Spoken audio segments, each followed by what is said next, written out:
Grant here from searchconvert.co.uk. Today I'm going to talk about the single biggest problem most Facebook advertisers experience, and what I'm going to do is I'm going to give you some fixes so you can overcome this problem.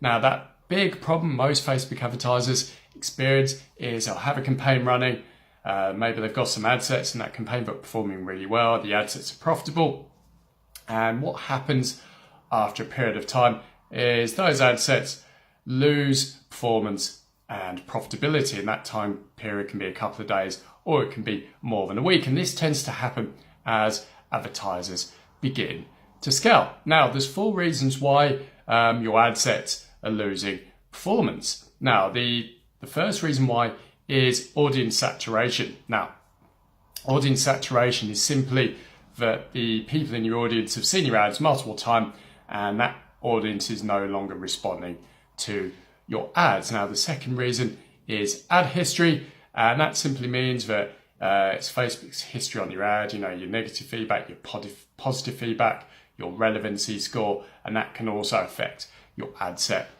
performance. Now, the last one, or the next one, is something called auction overlap. So basically, if you've got multiple ad sets running and you're testing lots of different audiences, if there's significant overlap between your audiences, basically what will happen is Facebook will throttle your reach, your budgets won't spend as much, and in some cases your ads will stop being delivered. And this is just Facebook's way of preventing you from sort of competing against yourself in the auction. And the last one is auction competition, and this is just merely the amount of advertisers that are sort of bidding on these spaces in the particular auction that you're bidding on. So those are the sort of 4 reasons sort of why your ad sets are losing performance. And there's basically 4 things you can do to sort of overcome these problems. Now, the first one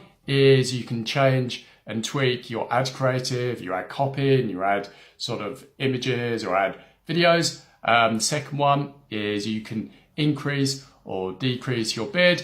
You can sort of change up your budget, or you can change your audiences. Those are the only 4 things that you can do to sort of get your ad sets performing again. Now, in order to sort of help you further, Facebook actually give you a really useful tool called Delivery Insights. So basically, if you're running a campaign and one of your ad sets stops delivering and performance just goes out the window, basically use Delivery Insights. It will be in your ad manager at the ad set level. You'll be able to see the Delivery Insights sort of link. Click on that, look at Delivery Insights, because this will give you the information that you need in order to fix your problems. And basically, you'll be able to identify which one of these issues is causing your ad sets to decrease in performance, and Facebook will actually give you some tips of how to overcome them. And as I said, there's only 4 ways that you can overcome them, but by looking at Delivery Insights, it will just help you to hone in on the problem so you can fix it. But definitely use Delivery Insights because it will help you spot any decrease in performance that will sort of affect the performance of your ad sets and how to overcome it. Anyway, guys, I hope you found this video useful. If you'd like my help with your ads to overcome any performance issues, or if you'd like to talk to me about how I can help you scale up your Facebook ads, basically you can arrange a 30-minute call with me. It's going to be a completely value-packed call, where we'll look at your campaigns and I'll suggest a plan to move forward so you can increase the performance of your ads. If you want to book a call with me, go to searchconvert.co.uk/call. There'll be a link above or below this video. Just click on the link, read the letter, submit your information. I'll be in touch with you to book a call. Anyway, thanks so much for watching today's video. I hope you enjoy it, and I'll speak to you soon.